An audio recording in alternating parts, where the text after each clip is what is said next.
दूसरे नंबर के ऊपर होता है सिस्टिक फाइब्रोसिस। ये भी जेनेटिक डिजीज है। इसमें क्या होता है, जो आपका लंग है उसके अंदर जो रेशा या जो म्यूकोस है वो एबनॉर्मल ज्यादा पैदा होता है, जिसकी वजह से आपको बार बार चेस्ट इंफेक्शन होगा, सांस में मुश्किलात होगी, आपका बच्चा इम्यूनो कम्प्रोमाइज हो जाएगा, ग्रोथ रिटार्डेशन हो जाएगी। ऐसे बच्चों की जो ग्रोथ है वो रुक जाती है। और तीसरे नंबर के ऊपर होता है डाउन सिंड्रोम।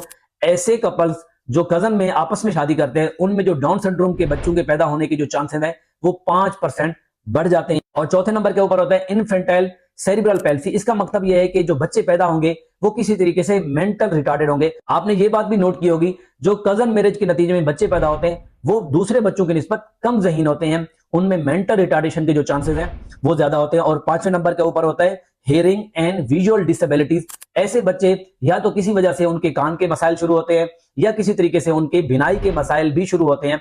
तो ऐसी फैमिली जिनमें कजन मैरिज ज्यादा है तो उनमें हियरिंग के और जो विजुअल डिसेबिलिटीज हैं या जो डिजीज हैं वो भी ज्यादा पाई जाती हैं। और छठे नंबर के ऊपर होते हैं न्यूरो डीजेनरेटिव डिजीज।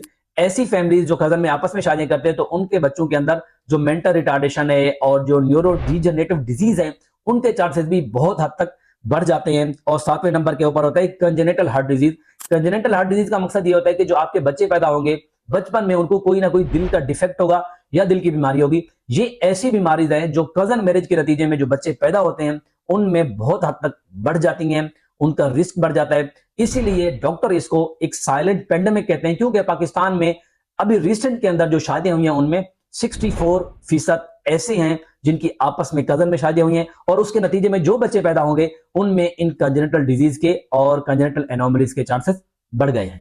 इस वीडियो को लाइक कीजिएगा और अपने दोस्तों से शेयर कीजिएगा ताकि ये इंफॉर्मेशन दूसरे लोगों तक पहुंच जाए और लोग इससे बच सकें। मिलते हैं अगली वीडियो में एक नए टॉपिक के साथ। मुझे इजाजत दें। अल्लाह हाफिज।